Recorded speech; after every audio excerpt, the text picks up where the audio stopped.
ఏది టాటో వేయించినావు నువ్వేమన్నా? ఎక్కడ ఏదో ఒకసారి చూపి. ఎప్పుడు ఇది? నా తల్లి తర్వాత తల్లి ఓనా సిట్టి సెల్లమ్మ. ఇంకా 21 డే ఫంక్షన్ కాలే ఇంకా ఇది దానికి అత్తనే చెప్పింది చెల్లె. ఈ లంజోట్ 50 మంది ముంగడ కూడా వీడు ఏంటంటే అల్లుడు మేము కూడా అన్నాం బాబా పోతంటే పో, నువ్వు ఇబ్బంది మాత్రం ఉండకు, అది తర్వాత పెద్ద కథ అయిపోతుంది. ఎందుకంటే మేము చెడ్డలం అయిపోతాం, నువ్వు పోతావా ఉంటావు అంటే నాకు అక్కడ మనసున పట్టది బాబా. నేను ఇక్కడ 50 మంది పెద్ద మంది కూడా మాట చెప్పిండు. ఒక్క డెలివరీ అయిపోయాక నేను ఈయనే ఉంటా, నా అత్తమ్మలతో నేను హ్యాపీగా ఉంటున్నా, అత్తమ్మలతో మంచిగా ఉంటున్నా, నేను ఈడికి రాను. వచ్చేది ఉంటే నువ్వు కూడా అత్తమ్మ ఇంటికి రా, అత్తమ్మ కూడా నేను రమ్మంటుంది. ఒప్పుకోకపోతే నా కొడుకు నా దగ్గరికి రాడు, నటిస్తే నా దగ్గరికి వస్తాడు, అప్పుడు దాని సంగతి ఏందో చూసుకుంటా అని చెప్పి ప్లాన్ వేసింది. చంపేది వాళ్ళు ఎప్పుడే చంపుతుండే అన్న, కానీ ఏం చేసింది చెప్పన్నా. కానీ వీడేం చేసిండు, నేను రానమ్మా నేను ఇక్కడనే ఉంటా అని చెప్పి అన్నాడు. ఆ తర్వాత కూడా ఒప్పుకున్నాక తర్వాత కూడా మళ్ళా గొడవలు అయినాయి వీళ్ళకు. ఒప్పుకున్నాక తర్వాత కూడా బింజోడుక అని చెప్పి వాళ్ళ కొడుకునే తిట్టు. ఇంటెన్కి ఏదో గోయట్ ఏదో సంథింగ్ పెట్టిరు. అది దరిద్రం అని చెప్పేసి మా వాళ్ళు అందరు చెప్పారన్న. ఇప్పుడు బంగ్లా మీద ఇల్లు కట్టినాం అన్న, అయితే వచ్చినా కట్టినాం అది కూడా మేము. వాడు చంపేంత వేనంటే వాడు తప్పే, వాడి శిక్ష పడాలి. ఇప్పుడు మీకు ఫైనల్ గా పోలీసులు వచ్చిర్రు అన్నారు కదా, ఏం హామీ ఇచ్చారు మీకు? పోలీసులు అయితే న్యాయం జరుగుతానే హామీ ఇచ్చారు అన్న. మేము అందుకే సైలెంట్ గా ఉంటున్నాం. ఎందుకంటే ఇక్కడికి వచ్చినప్పుడు వాళ్ళ ఫ్యామిలీ మొత్తం అరెస్ట్ చేసిర్రా? ఓన్లీ ఆయన ఒక్క ఫ్యామిలీ మొత్తం అరెస్ట్, వాళ్ళ అమ్మ వాళ్ళ ఇద్దరు అన్నని వాడిని ముగ్గురు అరెస్ట్ చేసిరు.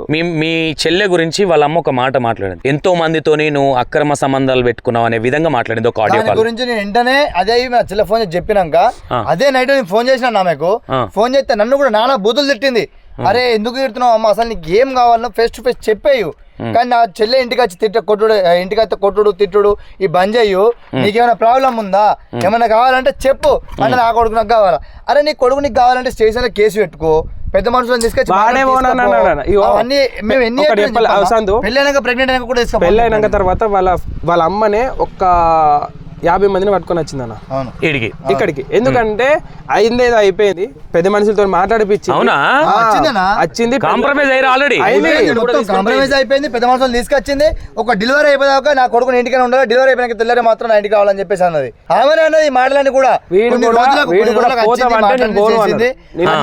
50 మంది ముంగడ కూడా వీడు ఏంటంటే అల్లుడు మేము కూడా అన్నాం బాబా పోతంటే పో, నువ్వు ఇబ్బంది మాత్రం ఉండకు, అది తర్వాత పెద్ద కథ అయిపోతుంది.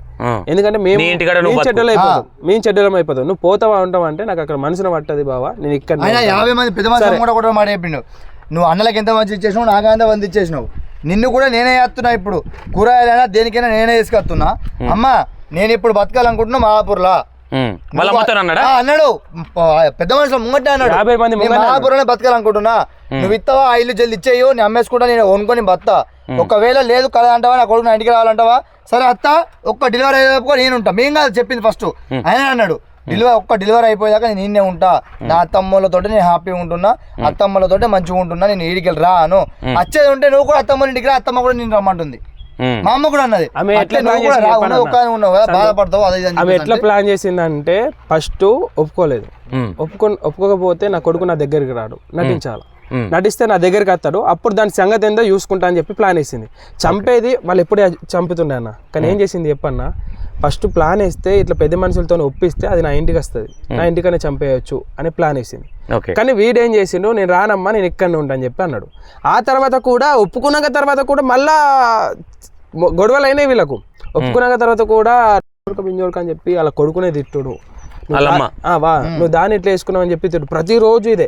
దానికి వీనికి మనిషిని ఇరిపోయి ఆ రోజు వచ్చిన ఖర్చు కూడా మాకే ఫోన్ చేసి అడిగింది. 30,000 రూపాయలు పంపించినాం మేమే. పెద్ద మనుషులు తీసుకెళ్తే నాకు 30,000 ఖర్చు అయింది, నీ గురించి నేను ఎందుకు పెట్టుకుంటా అంటే, మరి సరే అమ్మ నా గురించి ఎందుకు పెట్టుకున్నావు, అసలు నా గురించి అది ఎందుకు పెట్టినా నన్ను పైసలు ఎందుకు అడుగుతున్నావు, నీ జాగాలో ఉండేట అయిపోవు కదా. నువ్వు ఇప్పుడు నా కొడుకు నాకు కావాలన్నావు, అదన్నావు ఇదన్నావు, వచ్చిన వాడే పంచాయతీ పెట్టినావు, 30,000 ఖర్చు అయింది అంటున్నావు, నేను ఎందుకు ఇవ్వాలా నీకు, నా జాగాలో నేనే ఉంటున్నా, నేనేమన్నా ఇబ్బంది పెడుతున్నా, నాకు కూడా మాట్లాడిండు. లేదు నాకు 30,000 ఖర్చు అయింది ఇస్తావా. పంచాయతీ అప్పుడు వాళ్ళిద్దరు అన్నలు కూడా వచ్చిరా, ఒక్క నచ్చినట్టు అయ్యండి, ఒక్క నచ్చిండు, వచ్చారు ఆనంద్ వచ్చిండు. ఆనంద్ కూడా ఎక్కువ మాట్లాడలేరు, పెద్ద మనుషులే మాట్లాడారు. వాళ్ళ తల్లి ఆ పెద్ద మనుషుల ముంగట కూడా తిట్టింది చెల్లెని. అసలు మీ బిడ్డని మేము ఎందుకు చేసుకుంటాం, మాకు ఏం అవసరం అని చెప్పి మాటలు తిట్టింది. అంటే ఇండైరెక్ట్ కట్నం ఏమని అడిగింది ఆ టైం అడిగింది కట్నం అడిగింది, పెద్ద మనుషులు కూడా అన్ని ఇస్తామని చెప్పిన అన్ని మెల్లగా. ఇప్పుడైతే తొందర పడకూడదు, మెల్లమెల్లగా అయితే అప్ప చెప్తాం, మళ్ళీ పైసలు మాట్లాడుకుందాము. వాళ్ళే అన్నారు పెద్ద మనుషులు ఏమన్నా రేపన్నా తప్పంతా మీ దగ్గర ఉందమ్మా, నువ్వు ఇంతమంది ఎందుకు తీసుకొచ్చినావు అవసరమా అని చెప్పి ఆమెనే ఒక బెదిరించి కొండవేరు. వాళ్ళ పెద్ద మనుషులు ఇప్పుడు ఆయన ఎక్కడ బతుకుతా అంటే అక్కడ బతకని, నీకు అనంత శక్తి ఉండదు. ఆయన ఇష్ట ప్రకారంగానే బతుకుతుండా, వేరే చేసిన అయిపోయింది. వాళ్ళు ఎలా బతుకుని ఆయనే బతారు. ముగ్గురి అన్న పెళ్లి చేసుకున్నారు, ఒకవేళ నేను చూసుకోను అంటే తప్పు. ఇది కూడా ఏమన్నా అంటే ఇప్పుడు ఈ ఇద్దరు అన్నలు ఇంట్లోనే ఉంటారా, వాళ్ళ ఇంట్లోనే ఎవరి ఇల్లు వాళ్ళకు ఉందన్న, ఎవరి దాని సపరేట్, ఎవరి ఇల్లు వాళ్ళకు ఉన్నది. చిన్న ఆయన ఈ చిన్న నడుబంది పక్క పక్కన ఉంటది. ఏం చేసిందంటే మొత్తం ఉన్న పైసలన్నీ వాళ్ళ ఇద్దరు కొడుకులకు ఫస్ట్ పంచిచ్చేసింది పెద్దోళ్ళకి. ఈయన పైసలు కూడా ఆమె ఉంచుకుందని ఈడి చెప్పిండు మాకు. ఈ పైసలు మొత్తం ఒక్క రూపాయి కూడా చెప్పిండు మాకు. మొత్తం ఏవైతే సంపాదించిన పైసలు ఉన్నాయో అవన్నీ అడ్డీలకు ఇచ్చుకున్నది, ఆమె ఉంచుకున్నది. వీళ్ళ అన్నములో కూడా వీడిచ్చిండంట ఆల్రెడీ. వాళ్ళు తిరిగేయలేరు. కాకపోతే వీడిని నమ్మించుకుంటూ వీడిని మోసం చేసుకుంటూ ఆమె నడిపించుకుంటూ వచ్చింది ఇన్ని రోజులు. పెళ్ళి అయితే నా పైసలు నాకు ఏమని అడుగుతాడేమని. ఈ నా కొడుకు క్లారిటీ లేదు, ఆమెకు కూడా క్లారిటీ లేదు. వీడిని విడిచిపెట్టలేదు, వీడిని పట్టుకోలేదు. మధ్యలో వీడిని నా కొడుకు అని చెప్పి దగ్గరికి తీసుకుంటుంది, అప్పుడే దొంగలు అని చెప్పి దూరం కొడుతుంది. ఒక సైకో టైప్ అనుకోవచ్చా, అపరిచిత టైప్. పిచ్చి మైండ్ కాదు, సైకో కాదు, సైకో కాదు, ఏం కాదన్న. ఏంటంటే కట్నం రోకు, కట్నం రోకులో ఎట్లా దింపితే నా కట్నం వస్తుంది, ఒప్పుకోకపోతే కట్నం ఒప్పుకుంటారేమో, పెళ్లి అయిపోయింది. ఇప్పుడు ఏందన్నా, ఇప్పుడు ఫోర్స్ చేస్తుంది కదన్నా. ఇప్పుడు పెళ్లి అయిన తర్వాత వచ్చిన తర్వాత కూడా వీళ్ళు వెంటనే ఇస్తా అంటలేరు. అంటే మేము ఏమన్నామంటే కొద్దిగా టైం తీసుకొని ఇస్తాం. ఇప్పుడు వీళ్ళని ఫోర్స్ చేస్తే కట్నం వెంటనే వస్తుంది. ఇప్పుడు 5 లక్షలు ఇచ్చిన వాళ్ళు రేపు ఇంకా 5 లక్షలు ఇస్తారు, తర్వాత ఇంకో 5 లక్షలు ఇస్తారు. ఇప్పటి నుండి మొదలు పెడితేనే కొద్దిగా ప్రెజర్ అనేది పెట్టాలి, ఆ ప్రెజర్ అనేది పెట్టాలని చెప్పి కొడుకు నేర్పింది. అప్పుడు వాడు ఫస్ట్ తినలేడు.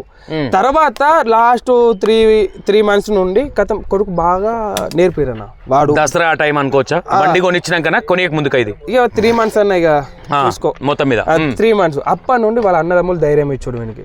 అరే తమ్మ నువ్వు గట్లే, నువ్వు వాళ్ళ సరే అక్కడ ఉంటూ నువ్వు ఉండు, కానీ కట్నం అడగపోతే దాన్ని చంపేరా. పెద్ద మనుషులు తోలుకొని వచ్చినాక కూడా వాళ్ళు ఏమన్నారంటే, మాకు వేరే కాడ 20 లక్షల కట్నం 2 ఎకరాల భూమి ఇస్తున్నారు, మేము మీ పిల్లని చేసుకున్నాం, మాకేమి ఇస్తారు, అదే కట్నం మీరు ఏరి మేము ఒప్పుకుంటాం అన్నట్టు మాట్లాడారు.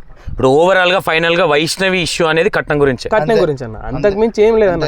కట్నం గురించి వానికి నేర్పిరు, వాడు కూడా అలాగే తయారయ్యిండు, అందరు కలిసి చంపిన పెద్ద. ఇంకో విషయం ఏంటంటే ఈ రోజు కొత్తగా వచ్చిన విషయం, ఇంటెన్కి ఏదో గోయట్ ఏదో సంథింగ్ పెట్టిరు, అది దరిద్రం అని చెప్పేసి మా వాళ్ళు అందరు చెప్పారు అన్న.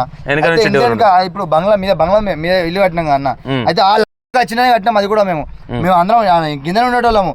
వాళ్ళకి పెళ్ళైందని చెప్పేసి అది స్టార్ట్ చేసి ఒకటి చేసేందుకు ఇంటికి ఉసుక బిస్క ఒప్పించుకుని మీదికి మొయ్యాలా అని చెప్పి ఆ గొడవలు కొట్టిరు. ఆ గొడవలు కొట్టినాక దరిద్రం వస్తున్నాయి, మంచిది కాదు ఇంటికి దరిద్రం అంటే. అది మా నాన్న పెద్ద ఇనుప రాడ్లు పెట్టేసి ఇంత పెద్ద కట్టిండు అన్న, గోడకు సమానంగా కట్టేసి పెద్ద బెటర్ అవుతులు కూడా పెట్టిండు. ఇప్పుడు ఆ రోజు మరి ఆ చనిపోయినప్పుడు మీడియా ఛానల్స్ వచ్చినప్పుడు చెప్పాలి, అప్పుడు మీరు చూసుకోలేదా? మా మైండ్ లో మేము ఏమున్నాం అసలు, నీడలేను అన్నిడలేడు. డాడీ పెట్టిండు, డాడీ 2-3 రోజులకు తర్వాత చెప్తుండు, అరే అసలు నేను నిజాన్ని తీయలేను కదా, ఇది తెల్లారి యూతేమో తీసే ఉందిరా నాన్న అంటే. ఆ తెల్లారి కాదురా, ఆ రోజు నైటే మా బాబాయ్ ఫస్ట్ సౌండ్ వచ్చిన తర్వాత లేచిన తర్వాత డోర్ కొడితే అటు నటించిండు, లోపల నవ్వుకుంటే నటించిండు. మళ్ళీ సౌండ్ వచ్చింది, అయితే మా బాబాయ్ ఏం చేసిండంటే దొంగల ఓడు అని చెప్పి ఫస్ట్ కట్ట తీసుకొని రౌండ్ వేసిండు, ఇల్లు చుట్టూ రౌండ్ వేస్తే అదంతా ఓపెన్ అయ్యింది. నేను అప్పుడు కాదు, ఓపెన్ అయ్యింది. నీ అంతే అది పెట్టినా కదా, ఓపెన్ ఎట్లుందని చెప్పి అప్పటికి డౌట్ వచ్చిందట. డౌట్ వచ్చిన తర్వాత మరి బంగ్లా పైన ఓడాను ఉన్నాడా అని చెప్పి బంగ్లా పైకి చూస్తే 2 కుక్కలు అక్కడ ఉన్నాయి, 2 కుక్కలు ఉన్నాయి. అది కుక్కలకు ఓపెన్ చేసేంత ఉండేది. అవి అప్పుడే డౌట్ వచ్చినప్పుడే ఎట్లా వచ్చిందంటే కుక్కలు ఎప్పుడు రంది ఇప్పుడు ఎందుకు వచ్చినాయి, అంటే అంతకన్నా ముందేవి తీసి పెట్టిరు అనుకోవచ్చా, ఈ దారి వెనక నుంచి వద్దామని. అంటే ఓవరాల్ గా ఇప్పుడు ఈ వ్యక్తి ఒక్కటి చంపలేదు అంటున్నారా? లేదన్నా, ఎంతమంది ఉన్నారు అనుకుంటున్నారు వైష్ణవి వెనక? వాళ్ళు వచ్చిరన్న, వాళ్ళు వచ్చినట్టున్నారు కానీ పక్క అత్తరాలు, ఎందుకంటే వీనికి ధైర్యం ఇచ్చిందే వాళ్ళు. ఇంకో విషయం ఏంటంటే ఆడియోలో కూడా నువ్వు సావగదనేనా ఏదో వర్డ్ అన్నది, నేను చంపేస్తామా. ఒకటి మీరు అలా గమనించారు, నేను సీరుతా అన్నది. చీరత నిన్ను చీరత అంటే ఏంటంటే కత్తిపట్టి చీరడం అనేది ఉంటది కదా, చీరత అనేది మళ్ళీ అదే కత్తిపట్టి చీరడం ఏంది చెప్పన్న. అంటే ముందు నుంచే ప్లానింగ్ ఉంది అనుకోవచ్చు. ప్లానింగ్ అన్న, ప్లానింగ్ ఎట్లా ప్లానింగ్ ఇది పెద్ద ప్లానింగ్ ఇది పెద్ద ప్లానింగ్. ఫైనల్ గా సోషల్ మీడియాలో వచ్చే వార్తలకు కావచ్చు, ఈ ప్రతి ఒక్క దానికి ఇక నేను కూడా ఊరికే ఫోన్లు చేసి అది ఇది ఇదేంది క్లారిటీ అడగను. ఫైనల్ గా ఏం చెప్దాం అనుకుంటారు సోషల్ మీడియా ప్రతి ఒక్కటి? మేము చెప్పేది అయితే ఒకటే అన్న, మీ ఇంటి ఆడబిడ్డకి అట్లా జరిగితే మీరు అట్నే మాట్లాడతారా అనేది ఒకటి మైండ్లో అనుకొని మాట్లాడాను అన్న. పరేవుల బిడ్డ ఒకటి, మీ బిడ్డ ఒకటి అన్నట్టు మాట్లాడకండి. మీ సొంత చెల్లెకు, మీ అక్కకు, మీ ఇంటి బిడ్డకు ఎలా అయితే మాట్లాడతారో అలానే మాట్లాడండి. సరే మీరు జస్టిస్ కోరకున్నా సరే, మా చెల్లెకు న్యాయం చేయాలి అని చెప్పి మీరు వీడియో తీయకున్నా సరే, కానీ ఫేక్ మాత్రం చేసి మా చెల్లెని నెగిటివ్ చేయాలని చెప్పి చూడడం మాత్రం చేయకండి, అంతే అన్న. రైట్ విన్నారు కదా, వాళ్ళ ఇంటెన్షన్ కాదు, ఫ్యాక్ట్ జరిగింది చెప్తా ఉన్నారు. ఓకే, ఆ అక్రమ సంబంధం అనేది నిజమే, అది మేము ఇన్వాల్వ్ అవ్వలేదు అందులోకి, ఎందుకంటే మొగోడు పిల్లల ఇష్యూ కాబట్టి మేము ఇన్వాల్వ్ అవ్వలేదు. హరిబాబు ఎవరైతే ఉన్నారో యూట్యూబ్ పెట్టాలన్న ఆలోచన హరిబాబుదే, వాళ్ళ ఇంటెన్షన్ ఓవరాల్గా. ఇక్కడ నేను ఏమంటా ఉన్నానంటే అదోటి ఇదోటి కంటెంట్ కోసమన్నా ఇంకోటన్నా పక్కన పెడితే వాస్తవాలు తెలుసుకొని వాళ్ళు ఏం చెప్తా ఉన్నారు, మా ఇంటికి రండి మేము భోజనం పెడతాము, తెలుసుకొని మాట్లాడండి. మా ఇంటెన్షన్ ఇలాంటి మా ఆడపిల్లకు పట్టిన గతి ఇంకో ఆడపిల్లకు పట్టొద్దు అనేదే మా ఇంటెన్షన్ తప్ప అంతకు మించి మేము ఏదో కోరట్లేదు అనే ఉద్దేశంగా వాళ్ళు అన్నదమ్ములు చెప్తా ఉన్నారు. ఎందుకంటే ఇక్కడ మన ఏపీ తెలంగాణ కావచ్చు, మన సైడ్ ఎట్లా ఉందంటే నా ఇంట్లో జరిగినప్పుడే నేను మాట్లాడతా, నాకేంది అనే విధంగా కొన్ని సందర్భాలు అనేది కనిపిస్తూ ఉన్నది. ఇక మిగతా అన్ని తీసుకొని అనాలిసిస్ చేయడం అనేది కరెక్ట్ కాదు. యూట్యూబ్ అనేది ఒకటి వీడియోలు చేసేటప్పుడు వాళ్ళు కూడా చెప్తా ఉన్నారు కంటెంట్ కోసం కొన్ని చేసారు, అది ఒక్క వీడియో అయితే వాస్తవము, మిగతా కంటెంట్ కోసం చేసింది. అది కూడా హరిబాబు ఎవరైతే ఉన్నాడో ఆయన ఫేజర్ వల్ల యూట్యూబ్ ఛానల్ పెట్టింది మా చెల్లె తప్ప, లేదంటే ఆమెకు ఇంట్రెస్ట్ లేదు అసలు యూట్యూబ్ పెట్టాలని అని చెప్తా ఉన్నారు. రైట్, నేను మీకు క్లారిటీ ఇచ్చినా అనుకుంటున్నా. ఇంకేదన్నా మీకు ఎవరికైనా డౌట్ ఉంటే నాకు ఫోన్ చేయండి, వాళ్ళ నంబర్ ఇస్తా, వాళ్ళ లొకేషన్ ఇస్తా. కానీ వాస్తవాల్లాగా చూపించే ప్రయత్నం చేయండి. ఒక ఆడబిడ్డ గోస ఇది ఊరికే పోదు. ఎవరైనా సరే, ఈ హరిబాబు కావచ్చు, వాళ్ళ అమ్మ కావచ్చు, ఇంకోటి కావచ్చు, ఏ ఆడపిల్లకైనా అవసరం అనేది ఊరికే పోదు. ఇంకోటి ఐసీయూలు ఉన్నాడు, ఇంకోటి ఉన్నాడు, హాస్పిటల్కు కొంచెం నీరసం మీద వస్తే హాస్పిటల్ తీసుకొచ్చిన విషయం వాస్తవం. గంటనో ట్రీట్మెంట్ చేయించుకొని తీసుకొని వెళ్ళారు. ఐసీయూలు ఉన్నాడని చెప్తా ఉన్నారు అన్న విషయాలు ఫేక్ అని వాళ్ళ అన్న వాళ్ళు చెప్తా ఉన్నారు. ఎందుకంటే వాళ్ళ ఫ్రెండ్స్ని పంపించి అక్కడ ఎంక్వైరీ చేయడం కూడా జరిగింది. వీళ్ళు అన్నీ చూసుకొనే మాట్లాడండి, వేస్ట్గా సింపతి క్రియేట్ చేయొద్దు అనే విధంగా వాళ్ళు చెప్తా ఉన్నారు. మనం కూడా అర్థం చేసుకోవాలి, ఏదైనా సరే ఒక ఆడబిడ్డ ప్రాణం పోయింది ఇక్కడ. ఓకేనా, మీరు అర్థం చేసుకుంటారని అనుకున్నా. ఓన్లీ ఈ ఒక్క వీడియో కోసం మాత్రమే ఇక్కడికి రావడం జరిగింది. ఓకేనా, నేను క్లారిటీ ఇచ్చిన అనుకుంటున్నా. మీకు ఏదైనా డౌట్ ఉంటే వీళ్ళ ఇంటికి రండి. మాకు 10కి పైన ఛానళ్ళు ఉన్నాయి, ఆఫ్ చేసిన 10కి పైగా ఛానళ్ళు ఉన్నాయి. మేము పెట్టాలనుకుంటే కూడా వేరే కాడ జరిగినప్పుడు మేము కూడా వ్యూస్ కోసం దానికోసం చేయొచ్చు. మేము ఒక్కళ్ళకు కూడా ఇలా మాట్లాడడం కానీ ఏం చేయం. ఎందుకంటే అది మంచి కానీ చెడ్డ కానీ ప్రాణం పోయిందంటే వాడు చంపినది తప్పే. ఎంత పెద్దదన్నా కానీ చంపినంటే తప్పే. నువ్వు ఏదైనా ఉంటే మాట్లాడుకో, తీసుకొని పో. కానీ వాడు చంపేంత వేనంటే వాడు తప్పే, వాడి శిక్ష పడాలి, వాడు ఎవడైనా కానీ. ఇప్పుడు మీకు ఫైనల్గా పోలీసులు వచ్చారు అన్నారు కదా, ఏం హామీ ఇచ్చారు మీకు? పోలీసులు అయితే న్యాయం జరుగుతానే హామీ ఇచ్చారు అన్న. మేము అందుకే సైలెంట్గా ఉంటున్నాం. ఎందుకంటే ఇప్పుడు వాళ్ళ హామీ ఏంగా కూడా మేము రెచ్చిపోతే అది మాది కూడా తప్పు అవుతుంది. ఇప్పటికైతే మేము సైలెంట్గా ఉంటున్నాం. ఒకవేళ న్యాయం జరగకపోతే అప్పుడు చూసుకునే మాట్లాడదామని. ఇప్పుడైతే వాళ్ళు న్యాయం జరుగుతుంది అంటారు, వాళ్ళ మాట మీద మేము ఆగుతున్నాం అన్న. 100% సూపర్. ఓకే, ఇంకో విషయం ఏంటంటే ఏదైతే ఇల్లు గాలబెట్టడానికి పోయారు, ఇది ఏదైతే ఉందో అది ఇప్పుడు వాళ్ళు చెప్పింది విన్నారు కదా. మేము పోలేదు, ఆ రోజు చనిపోయిన రోజే ఇంటికాడు ఉన్నాడేమో అన్న ఇంటెన్షన్తో సంతూ చెప్తా ఉన్నాడు, నేనే వెళ్ళండి అని చెప్పినా. కానీ మేము మళ్ళీ ఎప్పుడు వాళ్ళ ఇంటి మీద పోలే, మేము కాలబెట్టాలనుకోలేదు, అదంతా ఫేక్ ప్రచారం అని చెప్తా ఉన్నారు. రైట్, మీకు ప్రతి ఒక్కటి క్లారిటీ వచ్చిందని అనుకుంటున్నా. మీకు క్లారిటీ రాని వాళ్ళు ఎవరైనా ఉంటే వీళ్ళ లొకేషను, వీళ్ళకి ఇన్స్టాగ్రామ్లో మెసేజ్ పెట్టినా వీళ్ళు రియాక్ట్ అవుతారు. ఇంకోటి చెప్పాలా, ఏదైతే వీడియోలో చెప్పిర్రో కడుపు మంటతో చెప్పిరని అనుకోవద్దు. ఇక్కడికి వచ్చిన అదే విధంగా ఉంటుంది అలా బిహేవియర్. ఒకసారికి వచ్చి ఇక్కడికి వచ్చేదని ఉంటే మీకు డౌట్స్ ఉంటే మాట్లాడండి తప్ప అక్కడ కూర్చొని తెలియకుండా అనాలిసిస్ చేయడం అనేది కరెక్ట్ కాదు. ఆల్రెడీ వాళ్ళు ఒక కడుపు కోతలో ఉన్నారు, వాళ్ళు ఒక బాధలో ఉన్నారు. మళ్ళీ ఇలాంటి వీడియోలు చేసి ఇంకా బాధ పెట్టొద్దని ఇంటెన్షన్. తెలుసుకొని మాట్లాడండి. వాట్ ఎవర్ తప్పు ఇస్ తప్పు ఎవరు చేసినా. కాకపోతే ఇక్కడ ఒక ఇలాంటి ఆడపిల్లలు చాలా మందికి జరిగింది కాబట్టి వెలుగులోకి వచ్చింది వైష్ణవి మాత్రమే. వెలుగులోకి రాని అమ్మాయిలు చాలా మంది ఉన్నారు ఇంకా. ఓకేనా, ఇది అర్థం చేసుకోవాలి ప్రతి ఒక్కరు. మన ఇంట్లో ఆడపిల్లకి జరిగితే, ఎందుకంటే ఒకటి గుర్తుపెట్టుకో, ఏది టాటో వేయించినావు నువ్వేమన్నా? ఎక్కడ ఏదో ఒకసారి చూపి.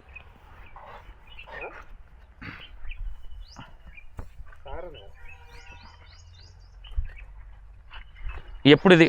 సూపర్. మీరు పేరు వేయించిన. ఓకే, ఇది పెద్ద బిడ్డ పేరు. ఇప్పుడు నా చెల్లె పేరు పెట్టినా పెట్టకపోయినా వైసమ్మ పిలుచుకుంటే నా చిన్న బిడ్డని. ఇప్పుడు నీకు 3 months ఇప్పుడు 3 days back 4 days back 1 week అవుతుంది కదా 8 days ఇంకా 21 day ఫంక్షన్ కాలే ఇంకా ఇది దానికి అత్తనే చెప్పింది చెల్లె ఇలా కూడా అత్త అని చెప్పిండు. సిఐను ఎస్ఐ అలాగే డిఎస్పీ కూడా మాకు చెప్పింది ఒకటే, మీకు ఖచ్చితంగా న్యాయం జరిగేలా చూస్తామని చెప్పారు. ఓకే, దాన్ని మేము దృష్టిలో ఉంచుకొని మేము అందరం రెస్పెక్ట్ చేస్తూ ఉన్నారు వాళ్ళ మాటలు చేసి అందరం సైలెంట్గానే ఉన్నాం. ఓకే, యూట్యూబ్ ఛానల్స్ కానీ ఏమైనా టీవీ ఛానల్స్ వస్తే వాళ్ళకు మీరు ఇవ్వకండి మొత్తానికి ఇంటర్వ్యూలు అని చెప్పారు. ఓకే, కొన్ని నిజాలు తేలాలి కాబట్టి మిమ్మల్ని తప్పు చేయాలన్న ఉద్దేశం ఏం కాదు. ఓకే, కొంతమందికి నిజాలు తేలాలన్న ఉద్దేశంతో మాత్రమే ఈ వీడియోలు అనేది వీళ్ళకు ఇవ్వడం జరుగుతుంది. ఇది పరిస్థితి. వాళ్ళ ఆవేదన అర్థం చేసుకోవాలి, వాళ్ళ ఆవేదన అర్థం చేసుకొని చేయండి. పోలీసు వారు కూడా ఆల్రెడీ నాకు కాల్లో కూడా చెప్పారు, ఎందుకంటే తప్పుడు ట్రాక్లో వెళ్తూ ఉన్నది కాబట్టి మీరు ఏ ఛానల్కు వీడియోలు ఇవ్వకండి అని కూడా డిఎస్పీ గారికి ఇట్లా చెప్పడం జరిగిందని చెప్తా ఉన్నారు.